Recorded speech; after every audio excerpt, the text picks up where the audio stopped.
farmers. Mountain back to Atlantic Ocean. Upon me hills to folk country. To educate, elevate, and promote. Yeah. Focus on Liberia. For Liberia, Liberia. For Liberia, yeah. From Monday to Sunday. From Monday to Sunday. It's focus on Liberia.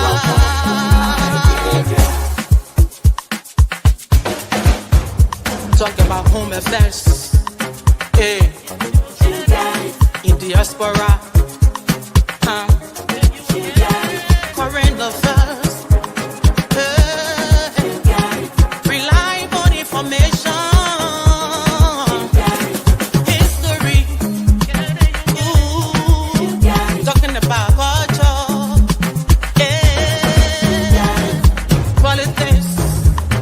Education. Entertainment. Business. Sports. Advertisement. Articulation. Focus on Liberia. Focus on Liberia. Focus on Liberia. From Monday to Sunday. At Focus on Liberia, we discuss everything Liberia, from education to politics, arts and culture, entertainment, agriculture, history, religion, family, and technology. Focus on Liberia uncovers and showcases the best of Liberia and shows the world the truth about Liberia. We educate, elevate, and promote all things Liberia. We conduct interviews, panel discussions, debates, and more.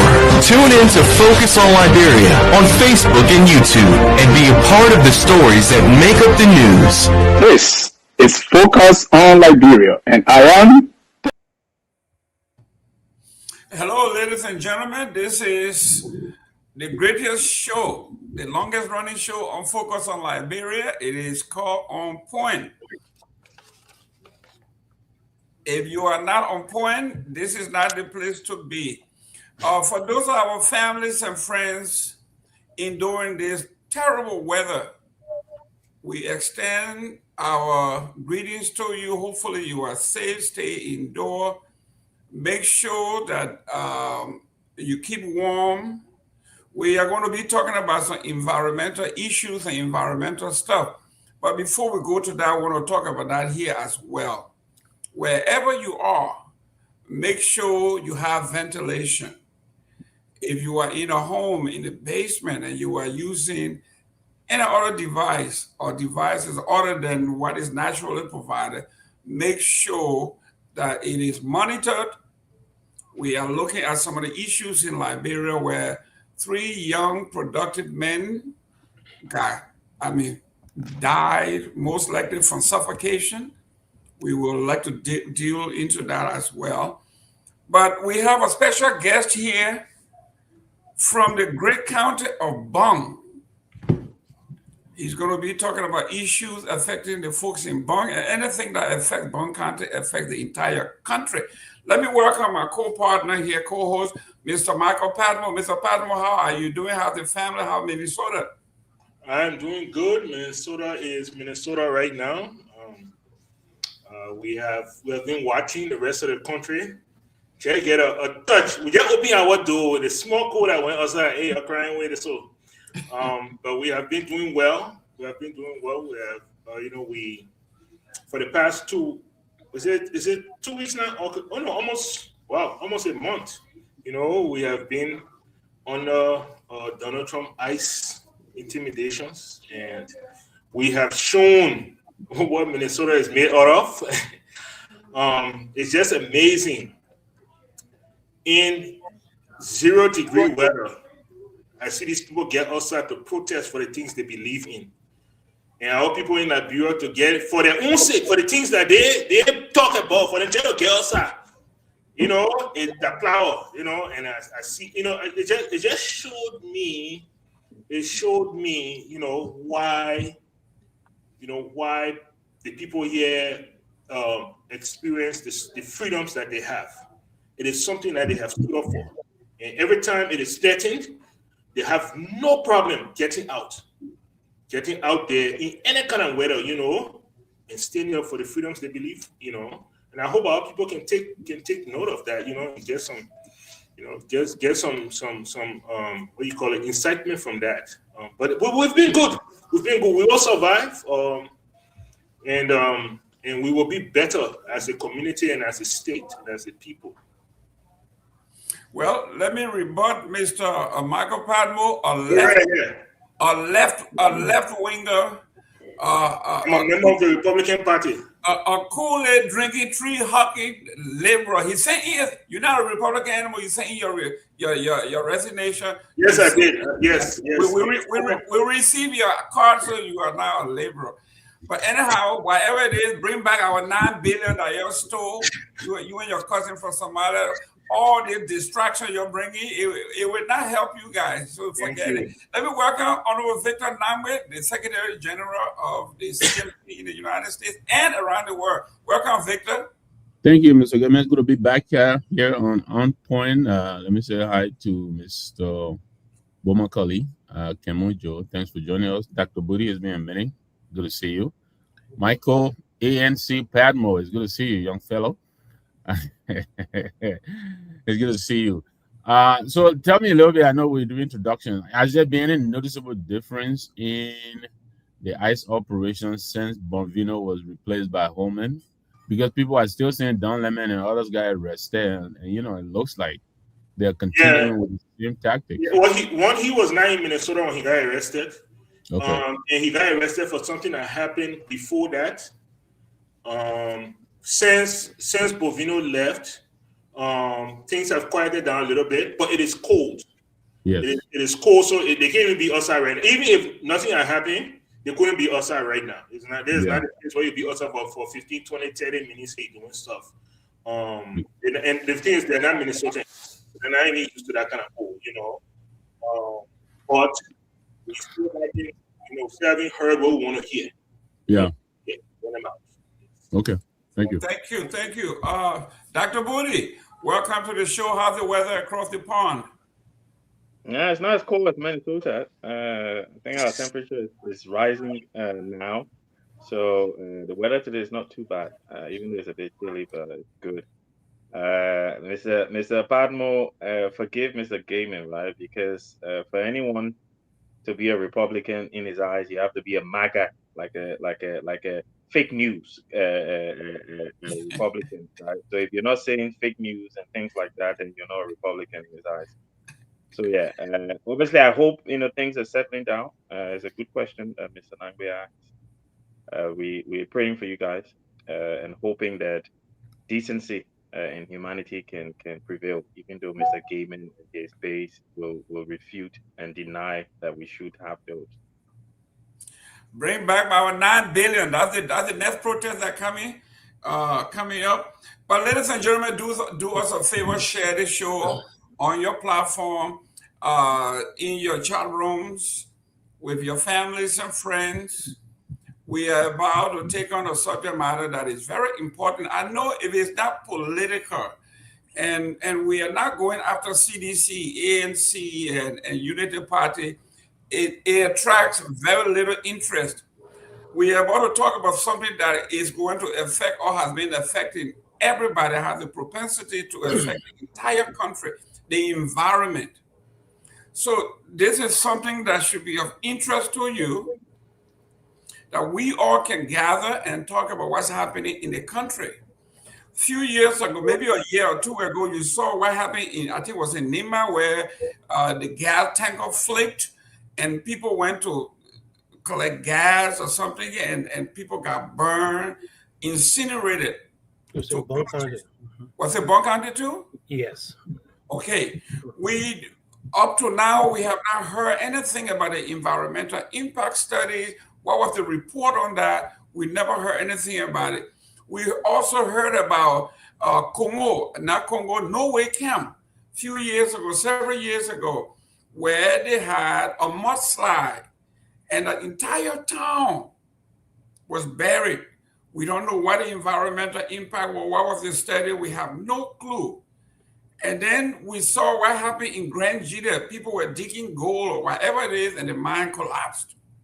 These are all major environmental impact that we should be talking about, but because it doesn't have politics attached to it, it draws no interest to us. Like Honorable Padmo said, things that are germane to our survival that we should be outside for, we done. We want to wait for elections. So today, we have our guest, Mr. Bamakali is here from Bonka. He's the president, the national president of the Bon County Association in the Americas.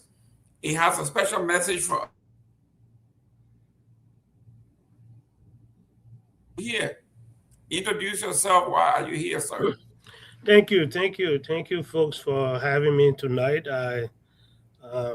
This afternoon, I'm sincerely grateful. Our community extend our gratitude for the opportunity to be able to highlight, as you indicated, important issues about our county, about our environment. My name is Kamon Joe Bamakali. I'm the national president of the United Bon County Association in the Americas, the UBCAA.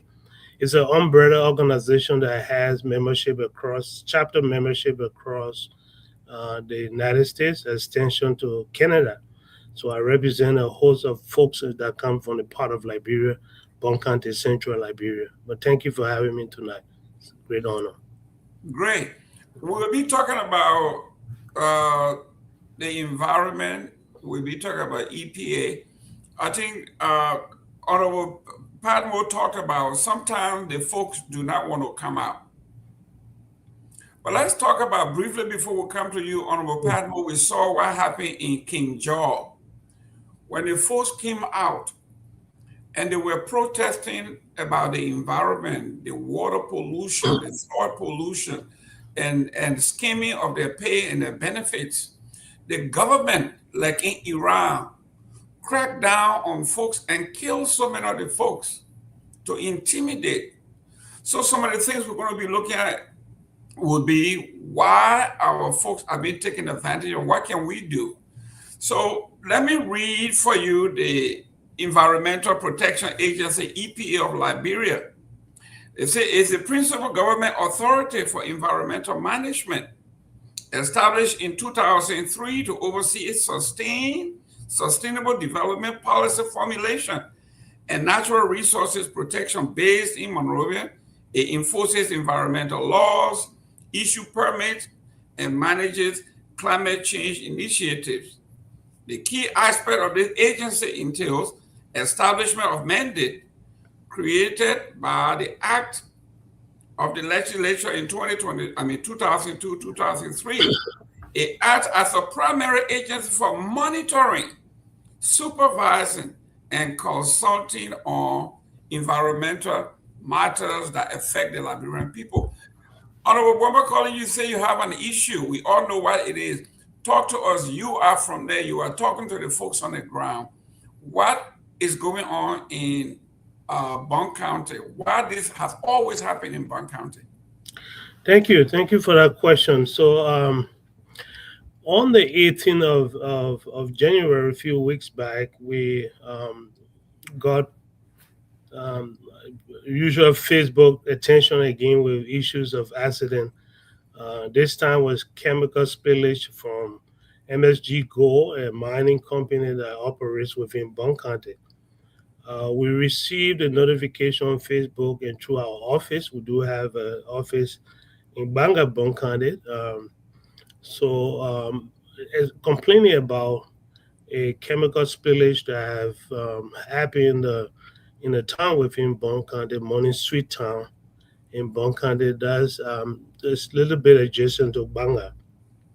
And when we got our report, immediately we contacted the superintendent's office on the 19th and also the EPA, trying to ascertain more information on what has happened and get some detailed information about what actions the EPA or the county administrations were taking in order to address the issue, because at that time it was immediate emergency issue. So we're hoping to draw the attention of the EPA and the county administration to the emergency issue that were brewing in the county from the spillage. And since then, there has been series of interactions and communications that we have had, and we'll be able to talk more about that. Excellent. Honorable Patmore. Yes, sir. Our guest. Thank you very much. Thank you very much. So, Mr. Bamakoli, you say you have engaged these authorities. First, I want to ask you, how are the people on the ground? That's where our focus has been, and sadly, the information we're getting is not encouraging.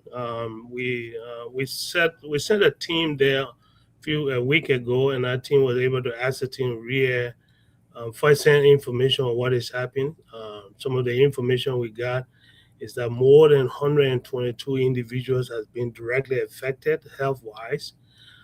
Some of them are in the hospitals. People were vomiting. There's report of other medical issues with pregnant women. There's issue with young people and the elderly people in the community that have been impacted. And also there's report of, apart from the individual carnage that's been reported or we're hearing about, we have also learned about some real environmental issues that has to do with drinking water. The people are not drinking the water now. Imagine those places of Liberia don't have water has been a problem for them already. So whatever means of access they have with water has become a burden for them. They've been depending on bottled water that have been donated by individuals, and as well as MSG Gold, the company that was involved in this accident. So the people are living in a very deplorable position right now. We have some intervention from our county leadership that through the Honorable Moi, the senator, and others have gone there to see how they can be able to help to address some of the immediate emergency issue. But it's a very dire situation, and I hope that this platform can be able to, your platform can help us elevate the plight of our people and get the necessary resources to help them address this issue. But it's been a serious issue there. Okay. Can I ask you, what's your expectation when it comes to the EPA and the county leadership? So this is a very good question. So when this incident happened on the 19th, we sent a communication to the EPA. A few days later, we saw a report from the EPA. I don't know whether some of you have access to that report. Our first conversation with the EPA and the county leadership, just to understand what was happening, what action they are taking to be able to address the emergency, the immediate emergency need of the community. Unfortunately, we didn't get no written communication for the superintendent's office. She told us she was going to get back to us. We didn't get detailed written information from her. Then a few days later, we got a report on Facebook from the EPA indicating that there was a minor spillage, that the incident was not severe, and they were, in fact, I was just reading from the report directly. The agency assures the public that the situation will fully contain no lasting environmental and public health impact. So that was the issue that drew our attention. Based on what we're hearing from folks on the ground, the report of health-related incidents that was associated or attributed to the spillage, we thought that the EPA's report were not capturing the actual facts, or the report that the EPA put out were not capturing the actual facts on the ground. And so we had the opportunity to talk to, I called directly on the EPA director. Our second letter was sent again on the on the 30th or the 31st, we sent an additional follow-up letter again informing the EPA to take some corrective action. Because at this time, the information that they put online and what was happening on the ground was just contradicting. Yeah. So I directly talked to the EPA director, and he assured us that this week he will lead a team of professional people to be able to do some corrective actions. And that's where our concern has been. The EPA, as you clearly read earlier, has a statutory responsibility to make sure that they can protect the citizen in terms of such environmental crisis. And we're not getting that information from them yet. We hope that they can do some corrective action, that they can go there immediately and be able to address this issue, especially when related to the issue of health and the welfare of the people. They imagine folks they're not having drinking water. Imagine folks over there can't even afford to buy a bottle of water. I just heard a report that people are not even taking showers because they don't trust the water there to take shower into the water. So we need the EPA's attention on this, and Dr. Yuri Yakbablo has assured us through a verbal conversation that this week that he will go there. And by the way, he's from Bon County, so that gives him much more obligation he's obligated to solve this issue across the country, but it puts on additional leverage of responsibility to him. Okay. All right. Mr. Nangbe, your two questions. Mr. Bobankoli, thanks again for coming. I was reading your press release. First of all, the release read to me like even you guys are not sure of what exactly that spilled in Sweet Money Town. You're saying hydrochloric acid, HCl, or something of that nature. Do you guys know for certain now what exactly the chemical was that spilled in the area? For the EPA's report, it indicated that's what the chemical was or is. But again, outside of real technical work, I'm not a specialist on the environment, but outside of the technical, to me, from the layman perspective, technical evaluation that required scientists or people with expertise to do something like that, you're correct. We don't know what is happening. We don't know what kind of chemical it was. I think they need to have much more in-depth investigation instead of just having someone. It's reported that the EPA representative just had a notebook in their hand and taking notes. And next week next few days we saw the report. I think the EPA is obligated to protect the citizenry, and we as a community organization will continue to advocate on their behalf, our citizens' behalf. And you're right, we don't know until we can have detailed reports. That's why we asking the EPA to exercise its statutory responsibility and do the needful. Yeah, and that was my concern. If the EPA is not specific or does not exactly know, then how are they mitigating the effect of what the spill was? I mean, you have to know what it is, because there are specific effects resulting from this chemical. Every chemical, as you know, has what we call the material data sheet, and it tells you what to do in the event of such a spill.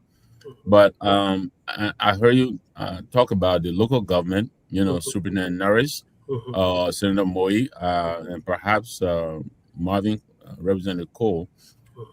How much are they still involved with helping you to make sure that the people of Sweet Money Town and its environs, are made whole?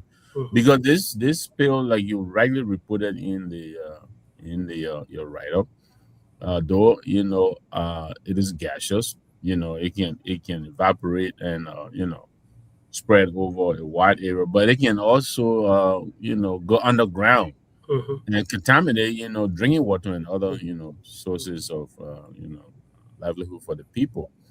So I agree with you. I think a real detailed study needs to be done. So how much is the local government still with you, or are they satisfied with the report from the EPA? That's a very good question. So, first, when we got the information, obviously, the superintendent is the chief administrator of the county. So, instead of going to lawmakers, we focus on the county administration and the EPA because those are and institutions that has the that should have the technical know-how and the responsibility to be able to address this issue at the emergency level. Our next elevation in the conversation was to first ascertain the information and get the facts of what has happened, how many individuals are affected, other than just what we see on Facebook. So, because with lack of those information, that's how we send our office team in the community to get real first-hand information from individuals. So after we got our report, that's when we wrote a letter again to the EPA, indicating that your report you sent out there on the media and everything that we're seeing and hearing from the folks is completely contradicting. So can you do a corrective action? That was our level of interaction with the EPA. And we also brought the same thing to the superintendent's attention that you need to go there and find info and be able to get real hand information on what is happening and be able to address it. So, in terms of the level of communication between the county, we have had direct conversation with the superintendent. We yesterday we grateful to Honorable Moyed and the superintendent along with other folks that went there, following our intervention. After we had an interaction with the community, they also follow up too and had a meeting with the folks yesterday to get more information. And in one of Honorable Senator Moy's statement, he indicated that they fully support the community. They're going to do everything that so the community can get the issues can be addressed. He even mentioned that he has asked the superintendent to lead a team to go and meet with the company this week. So there's a communication there, but again, the crux of the matter is that we need to know what is happening, and the EPA has a statutory responsibility to do that. If we can find water for people, you can give people stuff. But as you indicated, some of these I'm not an expert, but it has long-lasting impact on community and people's lives and stuff. And unless we can get those facts, address those issues and stuff based on technical and scientific findings, everything we're talking here is just superficial. We don't know what is happening. People going to the hospital, are they there because of the chemical or they have prior health issues? So it's confusing. Thank you. Quickly, isn't the EPA director Dr. Yuri Yawalo from Bong, or is he from Nimba? Yeah, he's from Bong County. He's from Bong County, and he, to all, when I spoke to him, he has shown me that he's going to follow up on his report, but he told me verbally that his team on the ground that did this report that indicated that there was no health related impact. He said that that team, verbally, he told me that team said they stand by that report. So that's where the concern is. If this team is writing something and telling us there's no health related issues, but our superintendent, our county leaders, and including our team going there and finding more than 100 people in the hospital and having medical treatment, people not drinking their water, that's completely contradicting what the EPA is saying. So we're asking Dr. Yakwaglo and the team there to do more and give us the facts. We need the facts. Without the facts, we will just be, they are obligated to give us the facts. Thank you. Ladies and gentlemen, do us a favor, send in your comment. If you are from Bong County, this is of interest to you. You need to get on the phone. If you were out there in Minnesota protesting, this is where and when you need to protest because this is directly closer to home. Let me go to Dr. Booty. I know you think I'm playing politics, but this is not politics. This is what we are talking about. Your two questions, sir. Trump sympathizers always have to, when we are talking serious issues that are affecting lives of individuals in Liberia, and you're always trying to make politics about it. What Minnesota get to do with what's happening? Like, seriously, Mr. Game? Anyway, look, first of all, Mr. Bamakoli, thank you for taking the time to amplify the plight of your people. I think it's very commendable. that you're doing that. Thank you. Secondly, my heartfelt uh, concern goes out to the people who are, because these are individuals, these are human beings who are going through some difficult times because of whatever reason. Even if the EPA report turns out to be correct, then there is something else that needs to be sorted, and these people are suffering, right? So let's just say that first, because yeah, in the humanity in is very important, because it could have been any of us. Any of us could have been born in that area, be there and not in these places that we find ourselves. So we shouldn't be taking it for granted that they're going through those things. I think my first question will focus on practical actions, right? So we are aware, irrespective of the contradiction with the report from the EPA, we are aware that people are in hospital. We're aware that people are not drinking the water out of fear that they could be negatively impacted by it. What is being done, whether it's by UBCAA or the leadership from the county on the ground, to at least supply basic needs, right? So things like drinking water, things like because I know they can transport water in tankers and stuff these days, right? Something that can you can take there so that people can be able to get water for cooking, water for washing their bodies, water to be able to drink. What is happening from your end or from the county end? Yeah. Thank you so much. Because there was a lot of confusion, so we literally didn't know what to do at our end. Is this Facebook speculations or this, and so we're relying on the EPA initially. That's where we came from. That's why we wrote them. But then we went to the county administration and said, look, this information of the reflecting on the EPA's report is different from what we're seeing. What are you doing as a county? And one of some of the verbal information we got from folks in the county is that the MSG goal was providing. I think the first time. Let me just give you a picture of what we're dealing with. This is town with adjacent towns, community, and stuff. More than 400 people. So that's the large concentrated population that you're dealing with. So it's not like 20 people or 30 people in the place. So you have more than 400 women, children, and elderly people in our community. So the initial water they sent there, I heard it, they sent 28 stack of water. 28 stack of water or even 200 stack of water later they send is just the water that 400 people can't. I mean, that's literally nothing of consumption, water consumption for 400 people. And so that has been our major concern here. So we wrote the superintendent again saying that again, we're not against investment. I just shared with somebody and said we want investors to go to our country. We happy to have MSG go because it providing opportunity, jobs for folks and stuff. But these companies, these concessionaires need to take responsibility for these actions. So we asked the superintendent to make sure the emergency need of the people can be addressed now. MSG Go is getting millions of dollars out of Liberia and stuff. Granted, I'm a small businessman. I'm sure if they were not making money, they would have pulled out of Liberia a long time. I'm sure they're making millions of dollars out of Liberia through their investment. What would it take for them to provide, as you indicated, a tanker with water? Just take it to that community and provide it. So to answer your question, we as UBCA will be meeting with our board tomorrow and be able to activate our emergency program so that we can be able to address some of those areas that our resources can afford us to do. But the greater picture is that MSG Go and you and myself did not. I don't own chemical company. I don't own mining company. These are the companies that make millions of dollars for Liberia, and so and they I'm sure they never intended to go out there and spill chemical, but it's happened. They need to take the responsibility instead of sending 200 bottles of waters and this and stuff.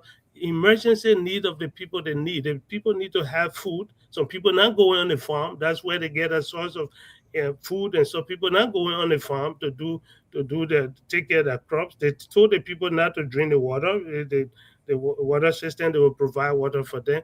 So the whole community is pretty much on operation is on halt. It's completely on hold and waiting for emergency need. And we having the conversation. We're supposed to be talking about the long term goal now, but we still trying to address the emergency issue. That's how frustrating the process is. And we have a company that are making millions of dollars. We need to step out and make sure that we hold these people accountable. We encourage them to do investment, but at the same time, they need to be responsible when something like this happens. Okay, so just on that responsibility point, then have you reached out to what's the company name again? MSG Gold. MSG Gold to raise some of these concerns with them. So And So that's yeah, so that's the next step of our advocacy. Again, if our country leaders, again, I'm not trying to put anybody under the bus. If our country EPA cannot tell us what is going on, it kind of ties our hand for our initial conversation with MSG Go, because our advocacy is not EPA. Our advocacy is not a county leadership. Our advocacy is the person who calls it. That's the cross of the level in which we want to take this conversation. EPA, I mean MSG Go needs to take responsibility of this accident and make the people's lives whole again based on the need and the facts and the information. And I don't want somebody trying to cheat a company or any. I'm a businessman. I don't want anybody trying to cheat me out of anything. But the fact of the matter, such accident needs the company's responsibility. So it's our next conversation. And as I said to someone, MSG Go is not only Liberia. MSG Go is an international organization with investors around the world. So we will take the conversation to how far we to the extent in which we can take this conversation in our advocacy. This is not just the EPA or the county leadership. Thank you. Mr. Bamakoli, you know, you were talking about chemical spillage. I think one of our folks here saying this is something that engineers, I know in your community you have a lot of those chemical engineers, you have a lot of those folks. Why would you rely on the company that did this damage to the folks to give you credible information when you know they will do all they can to protect the bottom dollar? Before you answer that, do you have any film or anything that you want to show so the folks can see the gravity of what's happening? Yes, I can share that with you. I tried sharing some of the community engagement that we have. I can share that with you later after the show here and stuff, and things so that folks can see it, so that hopefully it can be a follow up to this segment. But that's a very critical, good question you asked. If I can just jump into it, it's important. Our advocacy. The reason why we have not even gone to MSG Go because we were relying on, or we still rely on our EPA, the country's Liberia's Environmental Protection Agency, the agency that has all the expertise and the resources to give us facts and information on this. That's where our first door knocking or interaction was the EPA. EPA let us know what is happening and so we can know what intervention to take, how to take this issue out. So we're not relying on MSG Go. I mean, I understand investors there, they go there, they want to protect their bottom line. So I don't have no problem with them doing that. So we want, again, the community, this is not our appeal. The community said to us that they don't even trust the EPA at this time. They need an independent evaluator or assessment to be done so that they can get the actual facts of what is happening. So we said to the EPA, you can make this up. That's why our follow-up letter was asking them for corrective action.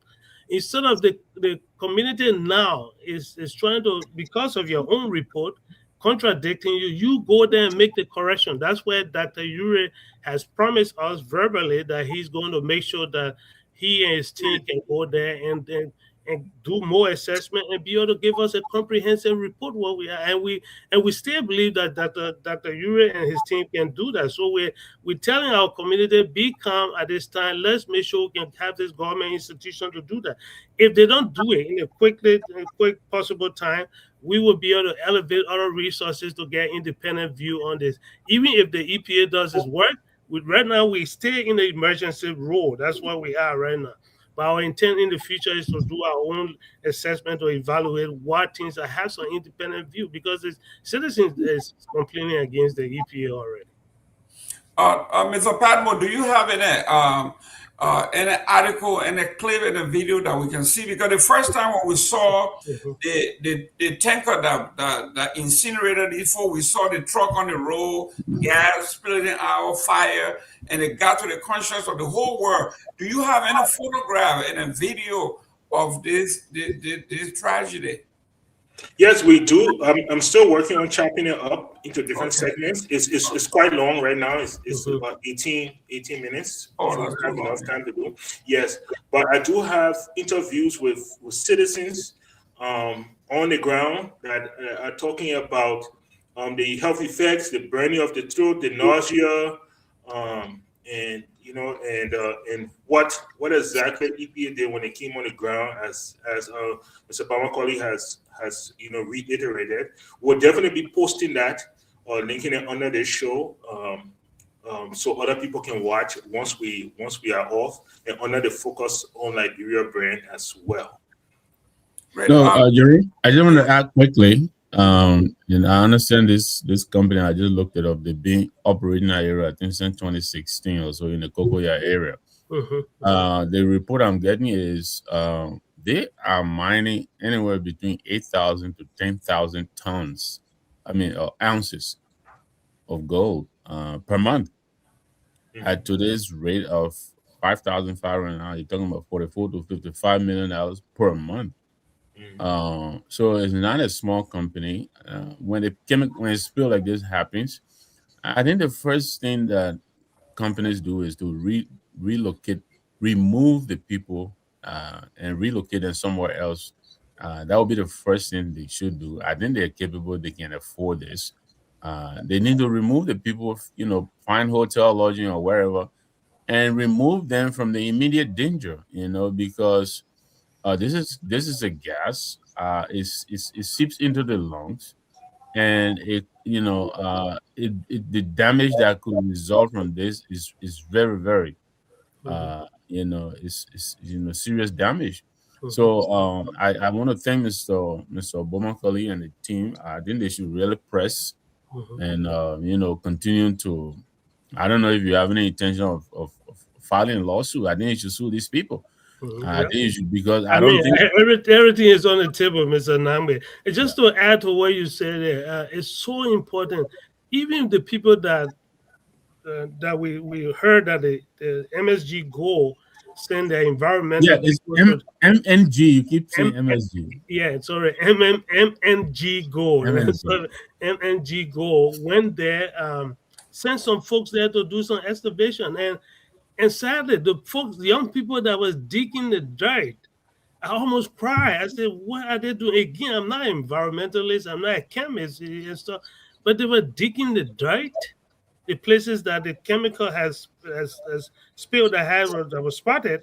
They were digging the dirt with all face masks. Imagine. Yeah. These are a group of young people just from that community that has already been, again, I don't have the facts here, but it's so I come to your point. It's something like this, there should be emergency. The county itself, that's we're not only taking this stuff with MNG gold, and so we're also looking at county. You need to have some emergency process in place to save lives. Because this thing, someone may be walking around and breathing, but 5 years from now, 10 years from now, you don't know what impact this thing going to have on our people. And nobody's going to talk for them except us. We got to protect our people. Again, we want investors to come, but they need to take responsibility when something like this happens. You get the money when the accident comes, and you don't want to take responsibility. It's sad. And the bus got to stop somewhere.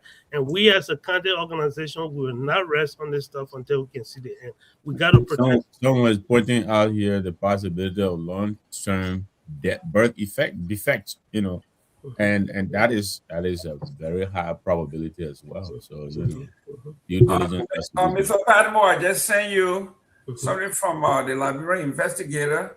Hopefully, you can cut that and post it. This is the chemical This came from Leonard Dudu. I just got it from his page. That is the truck, that's the chemical, that is where this thing is seeping into the ground. So Right. the folks can have an impact. They can actually see what we are talking about. So, Mr. Dillman, what you Yeah. just showing there, sorry for cutting you off there. I just want to provide a little context there. We learn from reliable sources that whatever company, the company environmental person instructed the community, young folks in the community to dig that hole so that the chemical rolling can seep into it. I'm not an environmental scientist and stuff for them to seep into it. But if you have a pit like that with chemical, you can see it there. You imagine they evaporate the environment. Well, obviously it has to evaporate, such chemical and stuff. And the people who dig in that hole, they don't even have masks on. I mean, it's appalling. It's despicable, and I'm expressing this thing because we need to take responsibility. This thing got to go to Buckeyes and Dex. This thing, we're not taking this thing serious. This is lives of our people. Who else can protect them? Who else can talk for them? It's sad, and we have to take the responsibility. This thing needs to have the Liberian government's attention. And I'll appeal again to the EPA, send the right people then there. We don't wait 2 weeks, 3 weeks from now again when we have much more disastrous issues. Send people there now, let them be able to collect the evidence, do your scientific studies, and let us know how our people have been impacted. I imagine if So digging a pit would not be the best way because it's still going to seep through the ground. That is not going to be the best way to deal with it. And it's unfortunate that their result. They know if that's their line of business. They know. One of the quick measures we've indicated is one, evacuate the place. Two, you got to neutralize the acid as it is spilling. They don't need your HCl. You can neutralize it with baking soda. Go and get a lot of it and begin to neutralize it. So there are options available to them. But digging up the pit is not is going to seep through the ground and it's going to contaminate the water table below. So that is not the way they need to do it. I am sure they know that. They're just taking advantage of the lack of awareness, I think, by the community people. And I'm happy that guys like yourself, are getting involved. I think the EPA director too. I've heard a lot of good things being said about him. So I hope he would take a second look at this thing and not just dismiss it offhand. And they need to take it seriously, or else people in that area will suffer years and years later. Some of the effects may not be visible now, but yeah, some of lung damage, and all kinds of things that could result from this thing years later. Well, ladies and gentlemen, I don't know if our chief, you were able to get the clip I sent you, have anything, because as human beings, we are visual people. We like to see stuff. What I'm seeing over there. Look, if you are a student of history, the Vietnam War, if those of us, most of you were not even born during the Vietnam War, but there was some chemical used, they call it Agent Orange. Agent Orange was used in Vietnam. Up to today's date, we are still dealing with it.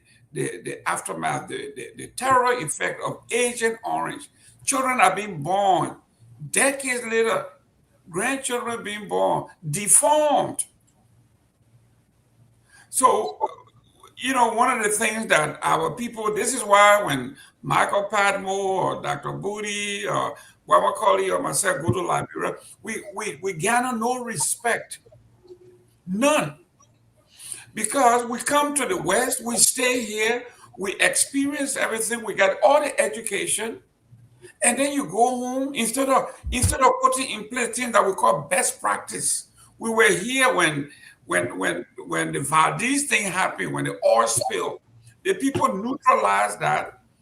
They neutralized the oil, the chemical, with common things like the dishwashing soap. Somebody discovered that would neutralize that.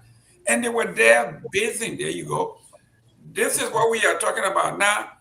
Just imagine the quantity of chemical in our hole seeping into the ground. And someone wants to tell you that this is the way to deal with it. And the Mr. Yakwawolo himself, who's supposed to be the top of this, to see this and say they stand by the report, it's a disservice to our people. And Honorable Yakwawolo, you should be ashamed of yourself for standing by that report. And Mr. Bamakoli, I think it would behoove you and your organization to do your own independent study to be able to compare and contrast. If you don't have anything, you got no argument here. This is what we are putting here. And all of you guys from Bond County, you should be banking the phone, calling Mr. Bamakoli, stay on his back until he does what he's supposed to do as the leader of the Bond County people in the diaspora. He too should mobilize people on the ground by now. This report came out on the 23rd of last month. On the 23rd. I don't know when it happened, but this happened on the 18th. It happened on the 18th. The newspapers picked it up on the 23rd. Up to now, people are still breathing, most likely getting contaminated. Nothing is happening. So, Mr. Patmo, thank you very much, Mr. Patmo. Your take on this? Yes.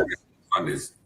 Absolutely. So, I mean, just as a health professional, it's very concerning.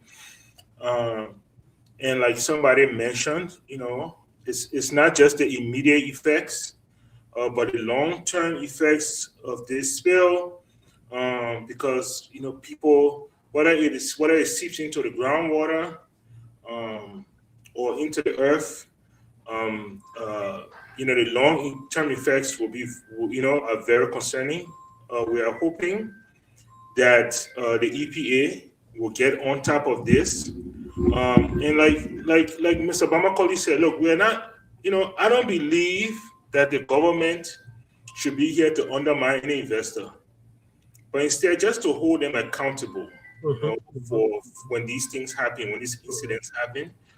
Want to hold them accountable, get things cleaned up, keep the people safe, make them whole again. It will not take nothing out of that company to make them whole again, It might mean, maybe digging a bore well so that you go past, the immediate groundwater and, and you tap into really, like much safer water for the community. It might mean, giving them access to clinics, so that they can intermittently, check in and do their tests and other things. So things are caught early. Anything that might happen later on. And then just, the regular things that anybody will expect will be some sort of financial indication for what they've been through. It won't take anything out of that company to do that at all. So I'm hoping that, Mr. Bamakoli, that we are here every Sunday. You are welcome. Thank you. We'll be here again next Sunday. If you want to join us and chime in on where you guys have gone and anything else we can do to bring this to the people, we are definitely willing. We want to thank you for joining us for this, and we hope that the government steps up and that they hold this company accountable, and that they step up and they make the people of that community whole. Thank you so much. Thank you so much. Thank you for having me. Wonderful team.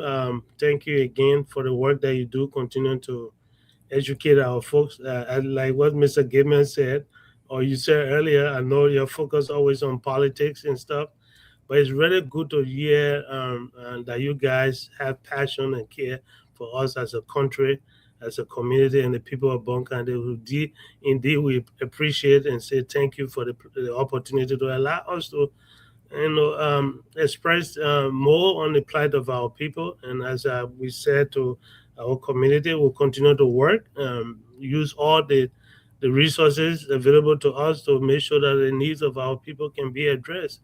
Again, as I stated before, we're not against the company investment. Sure, MNG Gold would like to to have a good public relation for addressing this issue. The issue is good for them as a business. Any business person needs good public relation.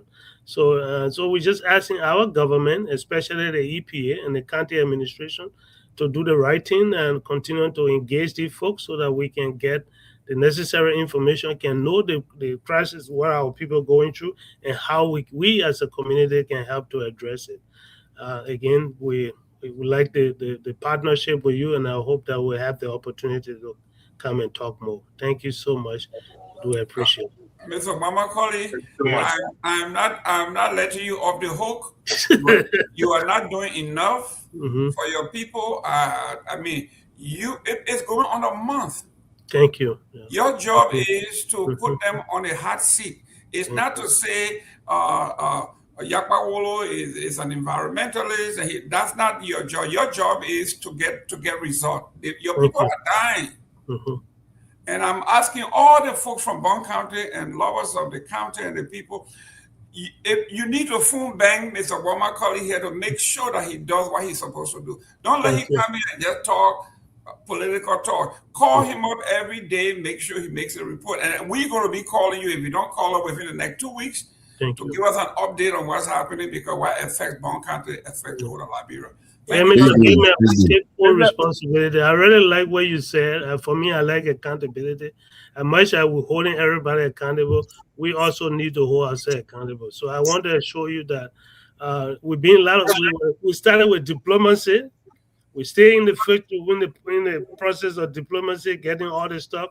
But I think we have to elevate our advocacy more than diplomacy now, to the point of more information so that people can know the plight of our people and how to address it. If it's cost us to call the company headquarters and express to them what is happening, we'll do that, I can assure you. And so because we have to take responsibility at this time. So I agree with you. Thank you very much. And we'll see you in another week or two. Hopefully everything is okay. Whatever we can do, we'll be able to help. Thank you and God bless. Thank you, and thank you, folks. Appreciate it. Okay, guys, as Mr. Obama Colley leaves, let's go around the table real quick.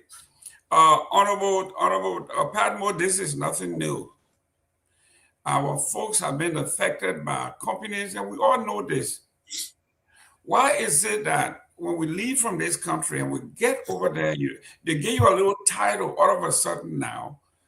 I mean, I don't think your boss is going to be upset with you if you are balanced and say, listen, Chief, no, this is, we want you here, but this is what you have to do. Please do this and let us all work together so it can become a win-win. But to come and say, we stand by what not what independent people say, but what our people say, we stand by it. I think it's a disservice, Mr. Padmore. Okay, there's my mic. Look, I mean, you have to appreciate, where Mr. Obama Colley is. He's right now, he's between a rock and a hard place. He needs the government to take certain action. We know how vicious this government can be. We know how petty they can be. And, his attention is to his people. His attention is to his people. And he's trying to do what he can, to make sure his people get their attention. I totally understand it. I sympathize with him, and I understand where he's coming from. And that's why I encouraged him, to continue to push the government. And it's only when the government totally turns their back on you, then, you escalate it to other areas that you need to escalate it to. But, you experienced this government before you experienced that old man. Ellen Johnson brought that old man to prominence, right? Ellen Johnson that told that old man, say, can't be VP. If Ellen Johnson had never said can't be VP, he was never going to be president. And what he did for Ellen Johnson to leave after to do the first thing he got out of the party. Then he wrote long, I don't know how many numbers, 14 or whatever against her. He's venomous. The kind of person he is, he'll keep grudge. I don't kind of old man can keep you all of that. You're keeping grudge. Where you carrying it? Were you in the grave? So I understand where he's coming from, and why he has to do what he has to do. We'll do what we have to do, to help elevate the platform. Or we are planning a midweek show. We sent a reporter up there already, who did some interviews. We are producing it right now as we speak, and we'll be doing a midweek show as well to highlight it again and inviting. I don't know if he's a data now, but everybody not better data. The EPA director. Also, okay. Also, the EPA compliance and enforcement officer will be inviting him too. I think his name is John Jala or something like that. We'll be inviting him as well, and giving them the platform for them to speak on what they have done and what they plan on doing in the coming days and weeks, to protect the people of that town. So that I sympathize with him, but he's I have that's my Minnesota brother. I've known him for many years. I know how his heart is when it comes to Bond County, and I have full confidence that if it needs to be escalated, he will definitely escalate it the way it needs to go. Excellent, Dr. Booty. Yeah, I think so. Just some clarity. I think what Mr. Bamakoli said was that the guys that Mr. Yakpawulo sent to investigate were the ones that wrote the report, and Mr. Yakpawulo checked with them, and they said they stand by the report. So Mr. Yakpawulo doesn't stand by the report; it's the guys who wrote the report that stand by it. But that's his team. That people who represent him. He didn't do the investigation himself. He sent a team to do the investigation. He asked him, "You're sure they think you're correct?" They say yes. So, and that's what he's reported. I just wanted to make that clarification. Look, at the end of the day, it's unfortunate that more hasn't been done to get to the bottom of this. There is clearly issues here, right? One, there was a spill. And two, that spill is having an impact, or at least it looks like it's having an impact on the life of people. So you can't just say that, there is nothing happening here. There is clearly something happening, because you don't get 100 people in hospital overnight when nothing is happening, right? That's not possible. Something definitely happened there. I think I agree with you, Mr. Gaiman. I think Mr. Bamakoli, and then that's why I asked the question, right? What are the practical things you're doing? So, for example, what I would have expected from their group is by now, send some money to Liberia to buy some water to ship there, right? In the meantime, whilst we're waiting for the company to get off there, whatever, and whilst we're waiting for the officials of government in Bond County to do what they need to do. As a Bond County association in diaspora, they should be mobilizing people, and they can even get their own tankers. You can't be waiting on the company to come and provide water when you could do something. Yes, that's taking away their responsibility when they should be, but they ain't doing it. And we know how our country is looking. These guys will not do it until something, because again, the government of Liberia will not pressure them to do it, because the government, many individuals, and I show some of these senators and superintendents that go in there, they finish taking some kickbacks, because the company will know what chemical they wasted, spilled. They know what chemical, they know the impact of that chemical, right? They already know that. The company knows that. And if it's as bad as we think it is, they've already called one or two government officials to come and give them cover. So they've already bribed a few people if we're not careful.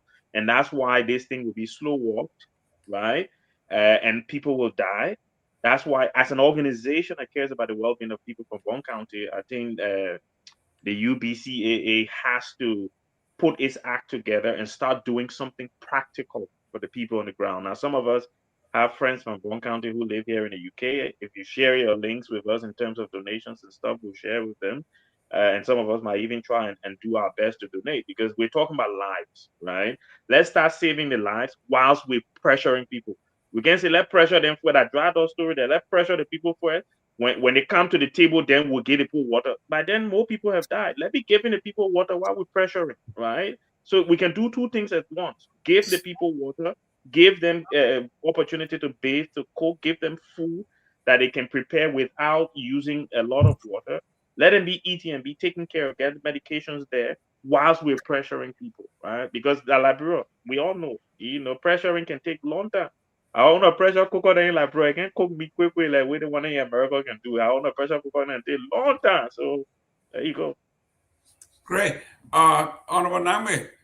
Yeah, I mean, much has been said. I agree with you and Dr. Booty. I think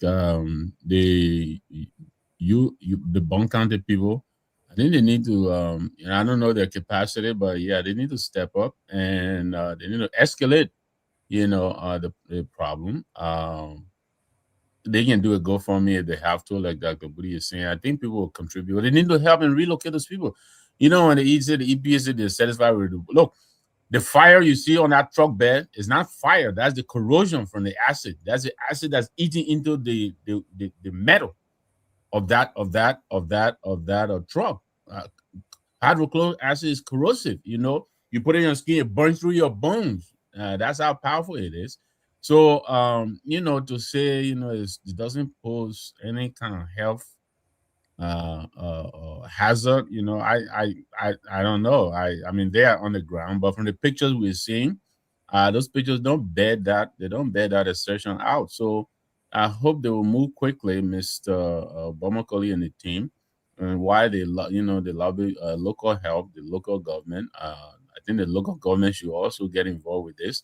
I hope what Dr. Bui is describing has not happened, that, brown envelopes have not changed hands in this matter. But yeah, they seem to be slow walking it, like he said. And, eventually people will get and move on to the next story. But there are real lives involved. And some of these people are going to suffer the consequences years and years later if immediate actions are not taken. They need to remove those people from the area. That area is contaminated. They need to move them, relocate them somewhere else while they come and clean the spill. I think that's the way to go. Well, Victor, I think this is a question of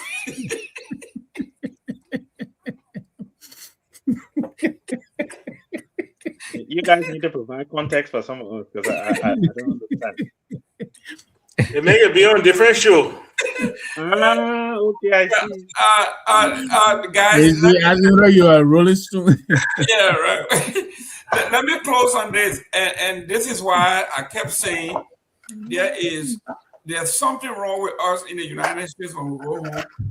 About maybe a little over 10 years ago, we have problem in Lac in Grand Bassa County with the company and the people. Similar situation.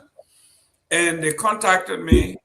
And the first thing I did was I contacted a friend who is an international lawyer.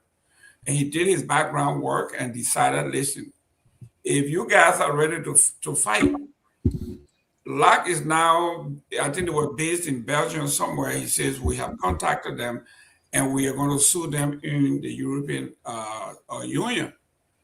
So while we were talking, I got a call from the lawyer that was representing Lac. And he called me, he says, we don't need to do this. This is a Bassa man who was representing Lac. And now we are saying the Bassa people against Lac.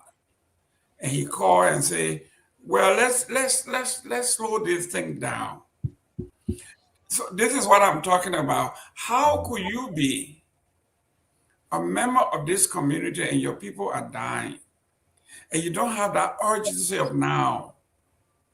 And may his soul rest in peace. I told him, I said, the guy asked him, said, Honorable Bronskin, what is your take? What is your position? When he did the work, he came back and told us, he said, guys, you have one man on your team that is representing the interest, is a higher lawyer for Lac.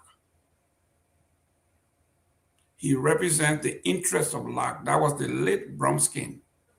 So I'm saying this, and my jaw dropped, and I'm saying to myself, why did they allow us to bring this thing all the way to this level only to kill it? So Dr. What's his name? Yakpawolo, you came from here. When they nominated you, there were a lot of praises that you bring a lot of stuff to this table. You are the right person and everything else. And for your team to do an assessment, and you didn't say, let me get a second opinion on behalf of the Liberian people. And you say, well, my team have made a decision. They have made their finding, and we will stand by that finding. To me, it's a little disappointing. Mr. Pat will close off on this topic, so we move on. Absolutely. Everything you said is absolutely right. Dr. Jack Paulo came with a lot of praises, a lot of expectations. So all we're trying to do is just hold on to those expectations, and what there is. The fact that there's not, when our reporter got to the town, there was not any evidence of active government involvement in the town. There was not a temporary health clinic set up. There wasn't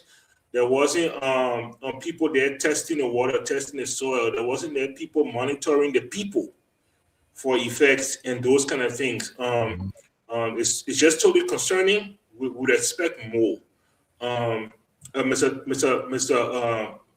Otawa is not here today. But these are some of the things that he talks about. No, seriously. Dr. Budo on this last week, not this week out, but this is what we talk about.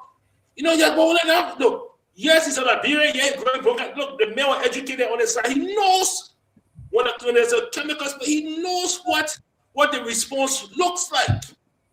Even if he hasn't fully participated, he knows what it looks like. He knows how the government responds. Why are you today now? Acting like you know what to do. You know how they're supposed to appear. You come on, huh? That's what you've been all about. It reflects on all of us that are here right now in the diaspora that are talking. It's but that young male that one of their own people. And he don't want to say he sent somebody there with paper. The person walk around the paper on pad, they wrote one or two things and say, oh, nothing happy here. Instead of isolating the thing, like you're saying, removing hydrochloric acid is one of those acids that can exist in all forms. All forms. Liquid, gas, yes, it can even exist in a solid form. So don't think if that even if that play a coal and it falls, it will still be effective. And it's extremely corrosive. So I mean, come on now. What are you doing? That there are 400 people we're talking about. We're not even talking about the town of Banga. We're just 400 people. And y'all can get there and continue and do what you need to do to keep those 400 people safe so we can praise y'all. So that's where I come from. That's why we'll close on today. Like I said, we'll follow throughout the week and we'll see where this goes. Thank you so much. Excellent, guys. Let's go to number 2 on this here. Hopefully you don't think we have beat this thing to death, but the reason we are not going to give up on some of these issues, the simple reason is government officials and folks who don't really care, they tend to wait you out. They will say, after 2 weeks, they won't talk about it anymore. We'll wait them out, man. Something new going to happen now. We're talking about sauna. Now we're talking about hydrochloric acid. That's what they want. But we are determined not to let this thing go. Mr. Padmore, I mean, you have been, when it comes to being even-handed, you have always been fair. You have always been on both sides of the issue. You want to make sure that everybody get a fair tip, which is fine. But this one, the Freetown message past mark.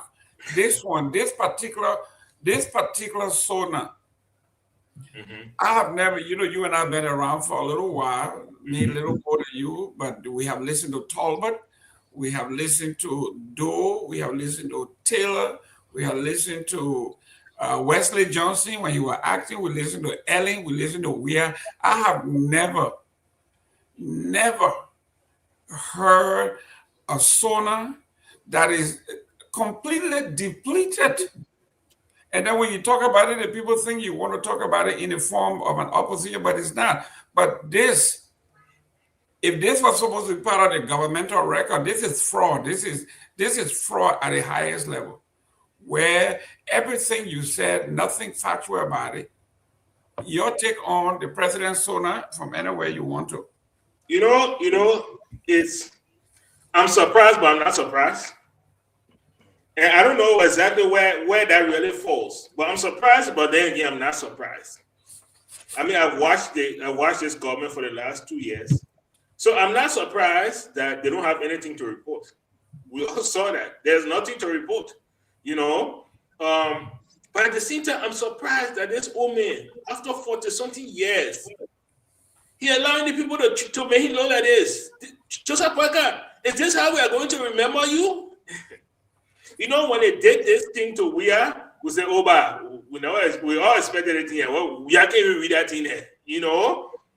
But you want to tell me that when you were practicing, because yes, the presidents do practice their speech because they want to be fluent. They don't just take that paper on the morning off and then start reading it. No, they go through sessions of practicing. When you are practicing, you didn't sit down and read it. All right, let's assume you are busy, you couldn't read it as in-depth as you should have. These are your lieutenants. These are the trusted people. These are the people you got around you that you entrust your life and your presidency to. And they read that thing. Kofi was ready. Kofi won't say nothing to you. I mean, like, really, and you wake up next morning and just want to work with these people? You know what I'm saying? It's amazing. It's amazing that this old man, I don't know. I feel at this point, I feel he's in on the con. That's how I feel. There's no justification. He's not innocent. You know, I think he has outplayed that card. I think he's in on the con. I think he was part of this con that thought that the Liberian people would ignore what he is saying. I'm glad that the Liberian people are talking about it. I'm glad that the Liberian people are forcing them to come back and retract statements within the zona. You know, it is embarrassing. It is shameful, you know. But again, I'm surprised, but I'm not surprised, you know. I don't think I think it's going to get worse. I think it's only going to get worse from here. Next year, Sona is only going to be worse than this one. Because I don't see what they got playing that they're going to do. But yeah, that's where I am. Dr. Booty, you know, it is, you know, that when you go to Liberia now, the educated people, then I come by you. You know, that us now, whoever you are, when you come from America, you go to Liberia, say, oh, did I come by again? Then I start singing a big book. These are the reasons why the folks are saying this. Because those of us who come from here, you go into the office, they got all the degrees lined up on the wall, all kinds of degrees and certificates, without the corresponding experience to go along with these degrees they got on the wall. So here you are. The president wrote a speech, or whoever wrote his speech. You have Kofi, who is National Security Advisor to the president. I'm supposed to say the whole world is going to be tuning in. This is not 1971. The kids now got a gadget there. They will be fact checking. They will be doing everything. You will be all over the world. Yet and still somebody said, don't worry about it, just go, man. Nobody going to notice what you say. I think this is where they came from and it backfired. All right. So I'm just trying to think. I'm sure all of us here have given speeches before. And whenever you are writing a speech or editing one that's been written for you, one of the greatest things that you consider is the audience, right? So the question we need to be asking ourselves, who was the president speaking to? Because the international community don't really care about the nonsense that Liberian presidents be saying, because they know that these guys are corrupt. They deal with them. And, most of these so-called international partners are as corrupt. They help the corruption to become endemic in our countries because they're the ones that are passing the envelope, right? Government officials don't just be, like Mr. Tao would normally say, why would you keep giving millions and millions of dollars to a government that is corrupt and paying themselves all these? So they understand. Now, the audience that the president was speaking to were the Liberian people, right? And the majority of our people, unfortunately, do not even understand what State of the Nation address is. Right? They don't understand the purpose of it. All they know is some speech that the president gave in January. He can stand there talking for a long time. That's basically how most people would pick up on it. Right? And these guys understand that. Right? These guys know that the majority of the ordinary Liberian people do not care about the speech, do not understand the speech, will not even remember some of the things that were said in the speech because they're not even paying attention. Hence, they know that they can go out there and say nonsense, say things about job creation that we know are untrue, talk about road construction that they will have to come out and say, "Ooh, no, yeah, with that one, it was not true. We lie on that one," and other things that they stated that they had no evidence to back. It is left to us, those of us who are enlightened and can come and question it. But again, the minute I look at when we thought, it's a part of women, we get time that people talking there. So, oh, no, that number women, I will thought they get that. And that's the mindset of the people. So the question is, who was he speaking to? He was speaking to people who don't understand what he's saying. So he didn't care to make sure that he addressed their concerns adequately, because at the end of the day, they do not care about the concerns of the ordinary people. Right? People have been praising the LEC. Some when we were rainy season, they were praising LEC around. They feed the dry season. I can't LEC pour down inside. So at the end of the day, these guys don't care. All these guys cared about is they sat there for 6 years. They witnessed George Weah and some of his cronies collect, and they said to themselves, "Our time will come." And once you come into government with that mentality that this is our time, you do not care about the ordinary people. And the speeches that you gave will make it clear. Look, Mr. Gaiman, and I like the way that Mr. Patmo coined it. I'm surprised, but I'm not surprised. A president that can come out and say, "I will work with quorum," right? That president, what do you expect from him? A president that will come out when you're supposed to demonstrate leadership to say, "Look, you guys have to sit down and work this thing out because the legislature has to function in a lawful way," comes out and say, "Oh, I will work with anybody who gets quorum," right? So again, it comes down to the audience, and the audience were the Liberian people, and the Liberian people really don't understand these things. Mr. Padma asked a question at the start when he was talking about Minnesota. I know we keep coming back to Minnesota, and the fact that people were going out in these difficult weather conditions to protest for their freedom. And the question is, why are Liberians sitting there and not doing something? You can see that this country is going down a road that is not good for you. Your children are not getting fed properly. Their education is getting worse. Healthcare is even worse than it was before. But you're sitting there doing nothing. And I wanted to make joke about it. Say, "Oh yeah, they're waiting for the weather to get cool so they can come outside to protest." But then you have to take these things seriously because people are dying.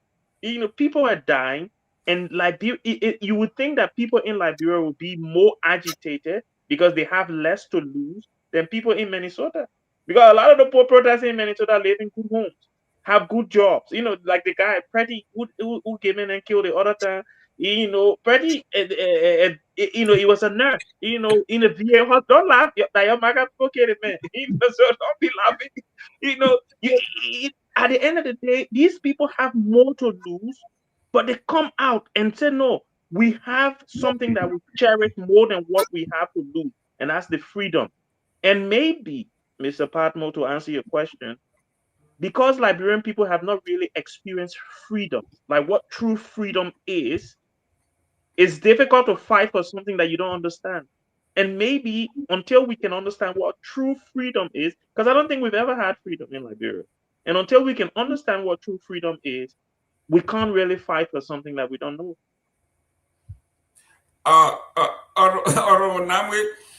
Somebody said you should look on the better side. The president fainted on the inauguration. He didn't go anywhere. So at least this one you finish. So the fixed electronic just really read my mind, because I was going to make my input from the letter from Cyclopedia that Musa Hassanbility wrote.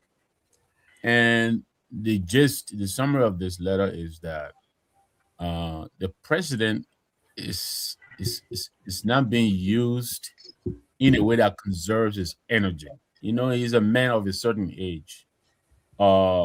He is supposed to be well rested, so that when he's engaging from a position of wisdom. And he argues that the president's handlers, and I'm going to use this word he didn't, but I think they're abusing the president. They're using him to their selfish ends. They're overextending him. The president just in Guinea as we speak. I think he's in Ghana. He leaves the country almost every week. He's physically exhausted. And I think it's unfair to him. The handlers are supposed to use his president so that he rules the country like the wise old man that he should be, the wise, experienced sage that he should be. And so, yeah, if he fainted on the inauguration day, we all know what happened. They had him under the 90 degrees sun. You know, he was wearing a long gown. Then they gave me a 2 hour plus or so speech to read. You know, and you wonder what do these people think? But then again, when you put that against and a bulletproof vest under that. You guys are giving me that. They bulletproof. put that cool. They went out to the man hat. The man said the sun too hot. The man said the sun too hot. Oh, okay, yeah. Come on. So the handlers are not. They're the ones who are. I think I will really put this on them. And as Mike Padmo said, you know, they are very able and experienced people around the president. Samuel Kofi Woods is a very good friend of ours. He's a very smart guy. You know how they allow. Sorry, that's what you thought. That's what I thought myself. You know, well, I how they allow this to happen. You know, it beats my imagination. But the president, I think he's a wise old man, but I think he's been stretched in every direction. He needs time to rest. I think they should use the president very, very what should I say, sparingly. You know, they should, you know, he's doing too much. And that's where I think the problem is. I don't think he even had the time to read over the speech. As you know here, a speech of this nature, the people here, they will go to an exclusive, you know, reserve where the president will practice his speech. You know, just like they do for debate prep. He has to read a speech, he has to read it over and over so that he will get his cadence, he will get the speech, you know, he will own the speech and deliver it for effect. You know that the president, when the president read, just read like you pick up a piece of paper and just read it, you know. And I think the handlers are not doing him any favor. They're not doing the country any favors as well. So yeah, the speech, as everyone has pointed out, even the Minister of Information has admitted. Mo Ali, I was unaware of the printer situation, but now I understand the inside joke. They all knew that the speech was riddled with inaccuracies, but the president would have cut that if he had that fresh energy where he rested himself well and read that thing, you know. And so I already put this on the handlers. I think they are to be blamed here, and I think they need to do a better job. This president is a wise old man. I think if they allow him to get enough rest, I'm almost confident he will always make the right judgment call. But as it is, you know, a lot of questionable calls from the president. But And I think he needs. let me push back. Let me get 30 seconds before you come in. Let me push back a little bit. This president, last week he was resting in Ghana. This week is in Guinea. Before that, he was in Switzerland. How much more rest do you think? Go ahead, Mr. Booty, Dr. Booty. You know about when you travel there and you're resting? I don't know about the man being at home and resting. Okay. No, Go ahead, Dr. Booty. This president, we can't blame the handlers, right? This is a man who made a selfish decision to run to be president in the first place. He was too old to run to be president. He made that decision to run. That was selfish. His handlers didn't make that decision for him.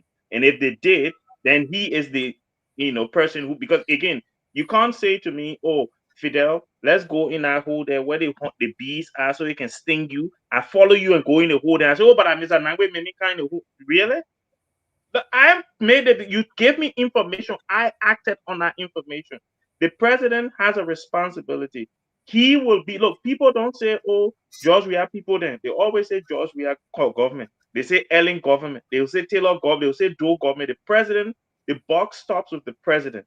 Anything that goes wrong in Liberia, Joseph Boakai doing it wrong. And I don't believe this Papa is an idiot. He is not. He knows exactly what he's doing.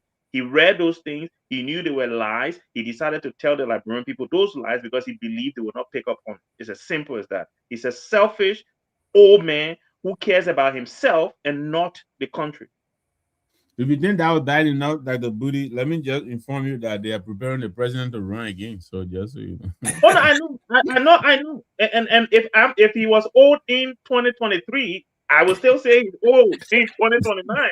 So at the end of the day, and that's a selfish look. A man who looks like that, a man who, I believe, and obviously I don't know the inner workings, but I showed up at this most of the time sleeping. So I don't know what rest you say he should be getting, right? He's resting enough. Because if his eyes were on the ball and he really cared about Liberia, things that have happened wouldn't be happening. Right? It wasn't his handlers that told him when he went to the Capitol building he should pronounce that this is arson and the hooligans will be brought to. The handlers didn't tell him that there was no speech. He spoke for himself. Right? There are many times when he's spoken for himself without any speech. So you can't blame the handlers for those things. This old man himself is causing the problems for Liberia. Well, I'm just saying when he well rested in mind, not that foggy. But anyway, I'll leave it there. But even when not foggy, why doesn't he take action? That's my thing. Okay, let's say when you go to bed and you wake up and you see the people that do certain things, take action. When you went to bed and woke up, you saw the building mansion in Foya. I mean, they report the old man action. Yeah. The man sent nomination, they don't enter the paper and throw it down the floor. Do you hear that part? Hey man, let's move on, big. So let's look at this. I have sent a photo to you. Please don't post that photo because don't post. What you saying to me for? What you saying to me? I changed my mind. I changed my mind. Okay. Yeah. I was in Liberia and I went to visit. We went to visit the former LEC director, Money Captain, and his family. And what we saw going on there, we knew the electricity thing weren't going to be working because he was working on his solar panel, his solar gadget, everything. And the question was, what's going on? And he said, well, as usual, when the water temperature drops as it will in 2 weeks, we're going to have electrical problem. We have not been able to solve that. He went through the whole thing. As soon as because those that were on the periphery in this government talking about we have solved the electrical issues and this and that and that. Those of us who knew from the inside knew that these guys were pure jokers. 2 weeks after the man made that comment, boom, now we have an electrical problem because all the recommendations that have been made for us to be at least independent to some degree. First of all, our bill to the Ivory Coast has not been paid for years. So we were only relying on just the hydro for us to get relief from the hydro. We needed to pay our bill to the Ivory Coast. Not only that, but come up with a plan of how we can pay consistently and not 12-month gap, and then you dig hole to cover hole. All of these things are administrative stuff that we should be discussing, but instead, it's all about denigrating the opposition, cursing the opposition, either as a form of distraction so we can discuss real issues. And we know what is happening. Victor, Onwunambe, you and I, tell where we were watching the African Cup of Nations and what happened. Yeah, my wife said I keep running free ad for Fusion, but we were at Fusion. I think that's on 18th or 17th Street. Mm-hmm. Anyway, we were at Fusion. Is it not 14th Street? I think that's 14th or 15th Street. I think it's zero. Yeah, it's opposite Lutheran, I think. Yeah. It's right around Royal Grand Hotel there. But nice setup. Wall to wall. Television. Cool ambience. Nice pepper color. I agree with your wife. The advertising free. I'm sure they give you something. They give me nothing. Every now and then, Jerome was with me or my wife with me. If they give me something, they get Jerome something too. Maybe. Yeah. So, but we were there, and I think about 4 or 5 times the light went out, and it will go for maybe 2 or 3 minutes, and then it will come back on. And I'm not sure, Jerome, whether they had a standby, No. Yeah. So we noticed that, and then even at my apartment, my wife and I and our son, we've been going for these so many years. But this year when we went, we experienced a lot of outages. I guess because the generator was down. So a lot of LEC, and I've read a lot of commentaries. One of them being Rufus Berry. I think Jerome knows him. He was pointing out that LEC is back to his old ways. I think that's what he said. They're going back to Christmas tree. And I read the LEC's own statement that they put out. Um, disclaiming that they never said they had settled, resolved all of the problems, blah blah blah. And somebody wrote it, just go fix it and start making excuses. But and it is the same thing with this, the same public works thing. It looks like when we're in a season where it is favorable, they make so much noise. The UP people on Facebook, you can travel from Morovia to Harper in 7 hours and all of that. Of course, it's dry season. The test comes in when the rain season comes. It's the same thing. What LEC, I think, Jerome is right. Morning Captain, he met with him. I wasn't with him on that trip, but he did tell me when he came by, and I saw some of the photos that he said, when I share. So yeah, don't share them because but Captain, he understands. He Why understands. asking for the photo here? I'm just looking for the photo. I can see it. In the chat room, man. So yeah, we hope they will get their hand around it. I saw another argument today. Sam Jackson and my friend Boke Nangwe, no relation, but he's a very good friend of mine. He's in charge of the renewable energy, and they were arguing when my coffee was put out of operation. Sam Jackson said the you people can dismantle it. Then Boke said no, it was done by Charles Taylor. But the fact of the matter is, we need electricity. We don't have electricity. Somebody's in the mansion. We should be making decisions. Enough with these excuses and give us stable electricity. That's why investors come into your country. They're not coming in there, worrying about whether they will have electricity tomorrow or the day after. Honorable Padmore, if you are like some of us who are privy to talking to some private people, sitting down with some diplomat, this thing about Liberia image internationally have been restored. You only need to sit in the midst of some of the folks, and when they are talking. Sometimes I was talking to Victor when I came from one of the meetings with the South Africans, the Americans, and the Dutch. And the question I asked him was, how do you feel sitting in a room with someone who looks at you totally as inferior, incapable, and corrupt, and you leave from there and you say, we are putting Liberia back to respectability. Mr. Padmore, you are a businessman. When you go into a room and you go to negotiate business, you look at this man, you say, well, this guy knows his stuff. So you have mutual respect because you know your stuff, he knows his stuff. But when you're looking at somebody who actually just came to beg you, okay, like the guy from Namibia, the diplomat from Namibia, he says, Jerome, they look at Liberia as a black hole. They just say it doesn't matter how much you put in here, it will never be enough. They always want more. So when your partners are saying these things about you, and you sit there and you go to the Liberian people and say stuff, and when you listen to some of the jokes, a particular one, they put me on a committee to find the graves of former president of the Republic of Liberia and vice presidents.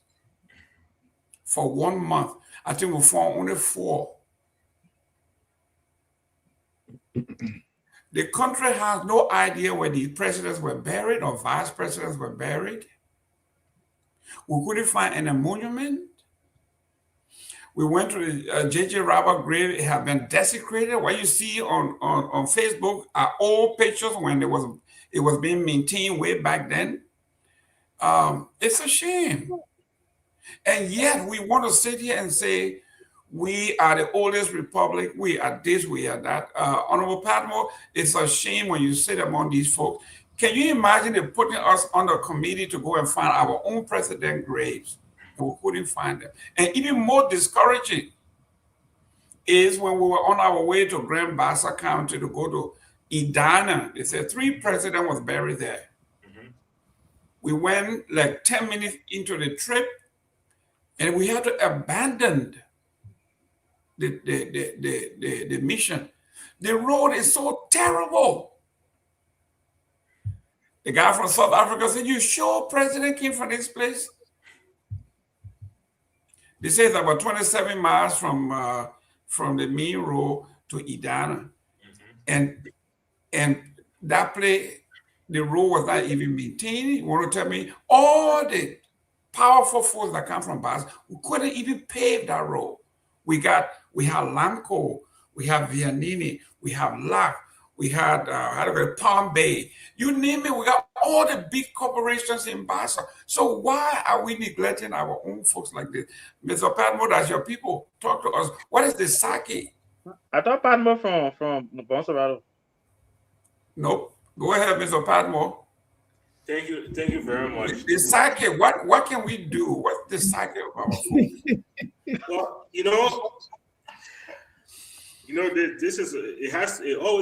this will always have to be a multi-pronged approach. What a lot of people don't understand, especially when it comes to business, is integrity and trust. Your word is your bond. I've heard a lot of people question, Mr. Cummings, all of his background, all of his influence, why he not bringing investors to the country. Right now, in order to bring foreign investors to Liberia, you have to lie to them. Because when you tell them the truth, they say, "Oh, we can't, not right now. We need to see A, B, C, and D." When you come to the government and say, "Look, we are looking to bring investors, but they are looking to see A, B, C, and D," they look at it and say, "Okay, but I didn't stay there." And then they wonder why investors not coming, And that's on all levels. There are people that we've been in business other parts of the world, and we're doing fine. And when I ask the question, why can't we replicate this in Liberia? They'll bring the same sheet outside again and say, "Remember when we discussed these? We need to see A, B, C, and D." And we're not seeing it. And it's part of the narrative. Look, Elzana made a statement, and he had the whole United Party like a beehive when he said that road will eat.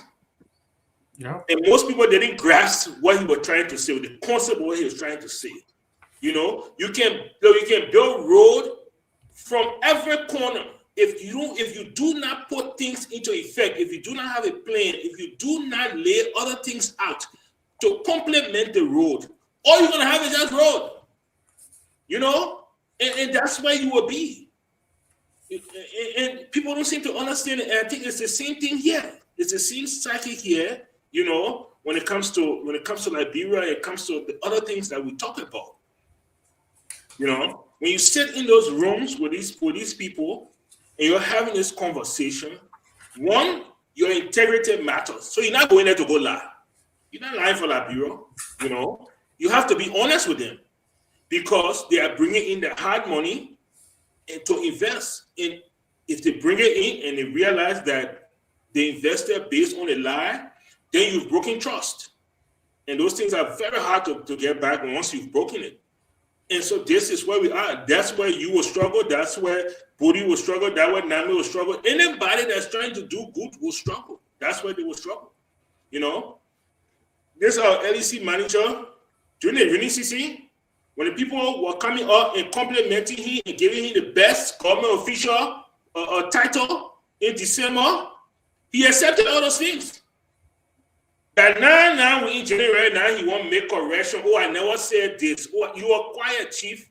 While we were talking, you were quiet." You should have then educated people and said, "My people, we face everything. You're working on things, but we need you to understand we still have time to go. There's still going to be this, and this. We want to set the expectation." No, he embraced all of the praises. I think he scored one of the highest on the FPA. Yeah. Yes. He did. And it was built on a total lie. It was false representation. He knew things were not fixed. He knew that there were going to be problems in the dry season. Why not be honest with the people? Now the people are experiencing it now, you know, and here we are. Now, how do you expect for us to continue to trust government? You know, and that's what, even when it comes to the spillage, it's the same thing, you know. This is Cummings, right? Yeah. Yeah, you know, you can't go Kota. No. You know, that's for you. You know, you can't go Kota. You're building a road, but you have no plans for the road. What are you going to do when the road get there? You know? That's what we Joe Penno said then rest will reach to Grant Gide. Can you imagine? It's not a rest coming from Grant Gide. But will go to Grant Gide. But not only that, but the right price dropped from $35 to $35. Can you imagine? You know, Dr. Booty, the president said the right price dropped from $35 to $35. That was a precipitous drop. But Dr. Booty, our folks, you know, you said that, and some of the jokes. I think the young Marines every morning they are running, you know, doing the exercise, and I try to, you know, go out there with them. And the guy told me, he said, don't go too far down Benson Street there. He says, you're going to, there's so much raw sewage in the street that when you come back on the compound, you got to sanitize your shoes before you come in. He says, we heard that the country is, people are incapable of finding solution to that. He said, it's been there for decades. Can you imagine? In the privacy of the folks that are saying these things about us. Well, these are true things that they're saying. So, Mr. Patman and I think it was last week, Sunday, when we were together, we were talking about, we were grading the arrest agenda. And basically, we talked about the fact that Monrovia has a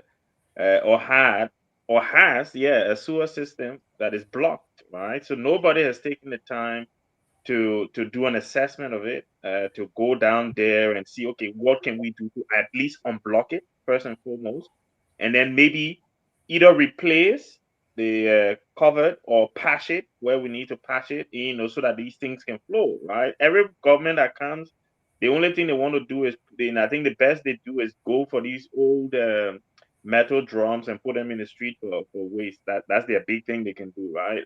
And when the sewer system, you know, again, these things were put in place when Monrovia was built. They might not be state of the art. They might not be the best available, but at least there is something. You need to go down there, you know, and it's common sense, you know, these things, and why they're not doing it, I honestly don't know.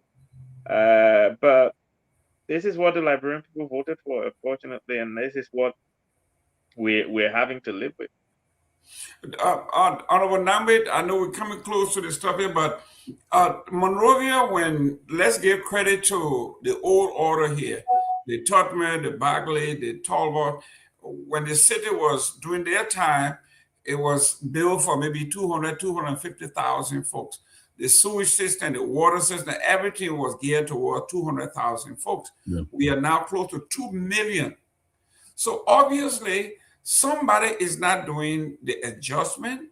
Nobody wants to do what. Why would you spend $20 million to build a presidential palace in 4 years?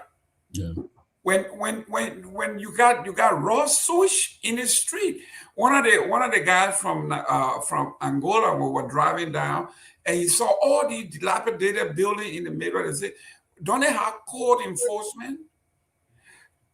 In developed country, any other country, they will condemn these buildings. They will tell the owner of the building, this building has to be brought up to court. If not, they're going to be fining you, and they fine you. When the money get more than the building, they demolish the building, because that's how they do it here. You saying that there window for COVID? You see, so when we are talking about we are a small America with this, with that, you are talking about in the middle of the city itself. Yeah. Everybody's squatting, and you look at these buildings. Some of these, they're not supposed to be here. Yeah, we spend so much energy, evicting people and evacuating them from Sayanta and other parts. But the point Dr. Budi was making, I mean, more Ali again, just like the man from LEC, there's been a lot of praise for what they say he has done, water and sewer. And the problem that Dr. Budi is describing falls right in his lap, And you're right, Jerome. Monrovia was built for a very, for much, much smaller population than what it is holding now. So yeah, all of the social services, delivery system, is strained. A lot of those things are strained beyond capacity. So there is a need to go in there and augment what was there before, and make it more efficient. But no, we continue to expand in population, and those things are the same thing we're using. So yeah, I've seen from the day I was in school, I've seen some part of you just need to go 2 feet off the road, and then you're in the in the drainage, clogged sewage, raw sewage. There were times I think Benson Street, you see the thing coming out all in the streets. It's been like that, and it shouldn't be, because there is a serious health hazard that these things pose to our people. And I think the other day we were talking about life expectancy. I think it's dropped from what 6.1 or something like that. Whatever it is. But those are some of the things that are happening. And you're alluding to building the project in Foya again, decision making. How do you do this? But then I heard Donald Trump yesterday say, elections have consequences. He reminded us. And so, yeah, the people elected this government, this president. And so the consequences that we're feeling now, we can in many ways say, we brought this on ourselves. And that is why we're calling our people, to vote wisely, voter education. I think it's the next frontier. Our people need to be able to discern the candidates. This going elections, I think there were no debates. The people didn't even take the issue to the people. You know, how do you elect a person you don't even know what it is that like as it doing. Other would say, you lie and lie to the people when you came to office. They fail on almost every promise that it made. 378, three out of 378 promises coming to the third year. There's one promise per year. So it's a difficult thing for this government. I think they really feel they're struggling. They, it's really it's mind-boggling how much they are crushing under their own weight. And they continue to bloat the government payroll, consultancy here and there. And those are the things that are consuming the money. Over 900 million of the 1.2 billion is going to just recurring expenditure, salaries, scratch car, generator fuel, and then the motor vehicle fuel, entertainment. Can you imagine? Entertainment. I think the speaker has so much money in his entertainment, so we need to think seriously about people we put in charge of our resources, because it is evident that some of these people really don't have the Liberian people at heart. We'll make that argument come 2029. We think this government has proven unfit to deliver our people, and we're going to oust them. We're going to oust them. We're going to take our case to the people. We will give our people options. I think there are options available to our people, and we'll continue to exercise, have them exercise the option available to them. Honorable Padmo, before we go here, you are a businessman. Something happened on our trip. We had a young man who wanted to invest. We convinced him to go to Liberia to invest. And he did his homework, did his due diligence, and said, I think I want to invest in the mineral resources. So while you guys are down there, you go to the Ministry of Land, Mines, and Energy, get me all the information, the requirements, and everything else. We spent 2 weeks in our town. We got absolutely nothing. Absolutely nothing. There's no website. There's no social media pages. There's nowhere we can go to download information. We couldn't find anybody. We couldn't talk to anybody. Everybody we talked to were telling us something totally different. Finally, our last day, Victor and I were leaving, and some guy came in and said, for you guys to do this, I'm a consultant here. I will be able to get you the papers. I will be able to do this. I need $25,000 for EPA, $15,000 per year for this, $5,000 for registration, and then plus my fee.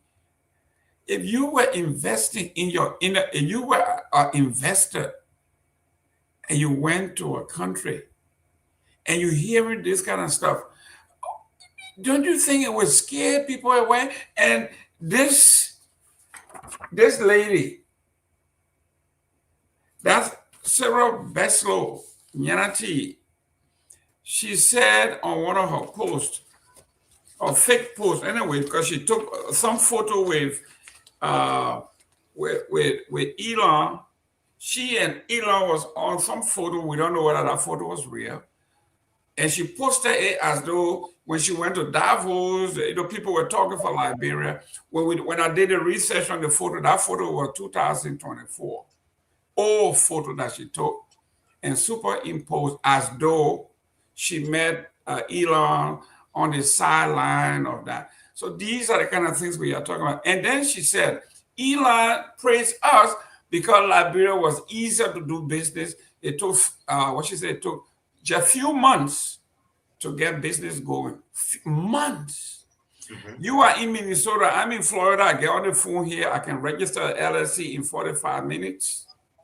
The foreign minister is saying to the world that Liberia to register a business will take months. Months. Yeah. And the number two things that all businesses need, first of all, is public utilities. Mm-hmm. Do you have electricity for my company to move? Or do I have to build my own fiefdom? I have to build my own road, my own hospital, my own electrical grid. If I have to do that, if I have to put in $2 billion, I'm not giving your country a dime for the next 20 years. That's what Metal Steel is doing. Mm-hmm. They have to come in and build their own water system, their own electrical system, their own road, their own hospital, their own living quarters. The country has nothing. So how do you expect, Mr. Patmore, you are a businessman. I know Liberia is your home, but you are going through the same thing that the foreign forces are going through. You have to do everything from scratch. Absolutely. And even when you go ahead of them and do your homework, and you invite them in, they put them within the embarrass you. If you go in before your investor and you meet with government officials, you let them know exactly what is about to happen, you give them a heads up and everything, it does nothing. When the investor arrives, you still go back to square one. I opened a business in Kenya in 5 days. All paperwork done. Everything done, 5 days. From the first time we submitted our first form to the time we got our last paper of acknowledgement, receipt, or whatever, 5 days. That's how long it took us in Kenya to get it done.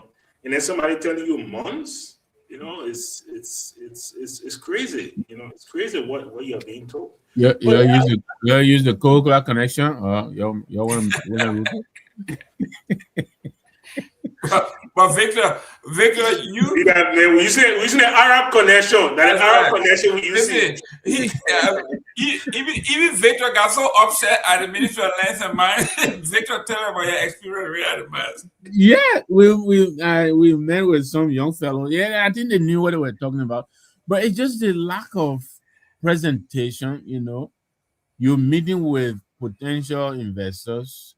And the guys came to all Mike and Dr. Booty, with nothing written or anything. He just came and talked to us by mouth, just gulping down, my sister-in-law can say odious amount of beer. I hope I get that word right. They were there drinking beer and talking.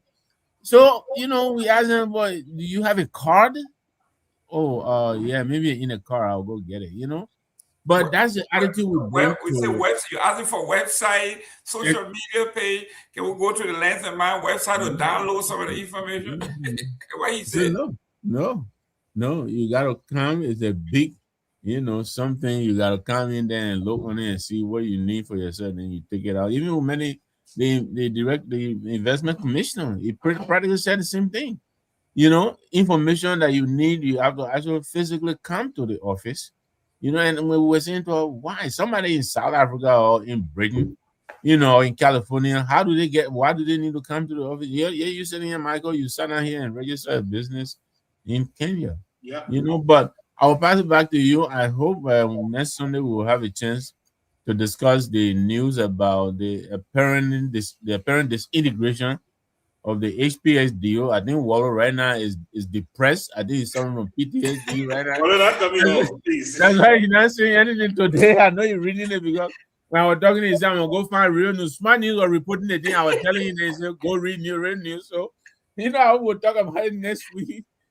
We'll talk about that. We'll talk about demolition. Yes. Next Sunday, guys. So definitely we'll talk about that. Great, guys. It's nice. It's after 6:00. We gotta go, but let me go. Let's start our closing comment, Dr. Booty. I know you way out there. It's late. Yeah, it's very late on my end. No. It's been great. I think it's great to have you guys back. It's been a great show. Obviously, look forward next week to hearing more of your experiences in Liberia. Because the fact that all of us can go and experience similar things puts us in a place where we can get the motivation to try and do more to arrest their situation, even though they came with the arrest agenda, but we use the same agenda to arrest them because clearly they're not doing what they should be doing for the Liberian people. But it's been great. It was good having Mr. Bamakoli on. And I think I agree with all of us in terms of what they need to do with the UBCAA. They need to get up from wherever they are. They need to mobilize. They need to help their people whilst they're putting pressure. Dry door, is sweet, but the people need to be eating something before that door dry. So let them do that. And some of us will be happy to, share whatever links they have for fundraising and also make our own contributions as well to saving lives in they say money, they call it money sweet town, eh? Yeah. Money sweet town. Yeah. That's a very unique name. Yeah. That's right. Yeah. So but great talk as always, and and nice to be here. Thank you. Honorable Name. Yes, thank you very much, Jerome and Mike and Dr. Booty. It's been wonderful being with you. And also, I agree with Dr. Booty. I wish Mr. Bamakoli and the team all the best. I think those people in Sweet Money Town, Kokoya area, I think they need help. I hope they will get them the help that they need. We talked about the president's son briefly, and I just believe that the president, yes, he bears the most responsibility. I agree because he campaigned for this job, but I still believe there are a lot of other people who surround the presidents, who are around the president and using him, to their selfish ends. And I think the president needs to recognize that and and put his foot down. He's a man of a certain age. I understand that, but yeah, he's there are a lot of people of his age who are still very functional. So he needs to really get involved and pay attention. How could he have read what he read? How? Without it needs to look, they have digital readers now. Even if Tayo put a speech there and let it read it back to you and listen to it. There are a lot of ways and a lot of things the president could do. How could you read that without verifying it? So, I hope they'll do a better job. Finally, I want to welcome back the CMC leader. I know my man Michael fought hard for us not to talk about it, but it's okay. The CMC team was in the southeast, and Musa Ability and the team, Mrs. Ability, and Mr. Yogi, and also Ms. Wade Powell, and the entire team. I think they received a rousing welcome. They were in district number 3, Town area, and they traveled to Fishtown in River G. I think they're back in Monrovia now. So it was a fact-finding, visit to go in and listen to the people, and see, Jacob Debbie. I think he probably at one point was part of this CPP or CDC. I'm not sure, but he was very helpful, and thanks to him for helping to make the trip such a success. Thanks to the advanced team, also Timon Collins and the rest of them. But we'd like to welcome them back. Now we'll go on the drawing table, and see, how we can address what they put forward as their needs. And I'm sure the team will be going back there several other times later. But I just want to say congratulations for making the trip, going in and listening to our people in the southeast. I hope the next trip will go to where I'm from, Barobo, which is part of Maryland County, and also listen in and bring relief to our people. But thank you very much. It's been a great show. Great. Let's hear from Mr. Patton. Mr. Patmore, what's going on with Mr. Cummings? Is there anything going on? Any news that we need to pass on? Anything, any breaking news or anything that's going on? I told you, Musato, and then you want to bring me inside. So I told my Cummings story, I said, "Oh, equal." Hey, we gotta get equal time. The ANC is good. The ANC is good. We did, Mr. Cummings did give his border to the SONA, and had the whole country buzzing last weekend. We have other things in the work for this weekend, and as we roll that out, you will get those. But that's who we are. Yes, that is him. That is the only true vision for Liberia that will actually do something right there and do something well. Hopefully, Mr. Benedict can get back on board, and that would be an extremely great team, I think, for Liberia. But anyway, that's where we stand. As of the other things that we discussed, especially when it comes to the spillage in Brown County, like I just want to reiterate that we'll be doing a midweek show, and we're going to be providing the interviews that we did. We're also going to invite Dr. Yakpawolo, Mr. Jala, and other people from the EPA. We're going to invite people from the Ministry of Health, as well as the local government, the Senate, the superintendent, and the other leaders in the area, for them to give their input. Our aim here is not to embarrass the government. Our aim is to make sure our people receive relief for what is going on. And to make sure that they are okay. So you'll be hearing more from us. But it's been a great show. Thank you so much again, Mr. Gaiman. Welcome back. Mr. Langbe, welcome back. And we're glad to have you guys.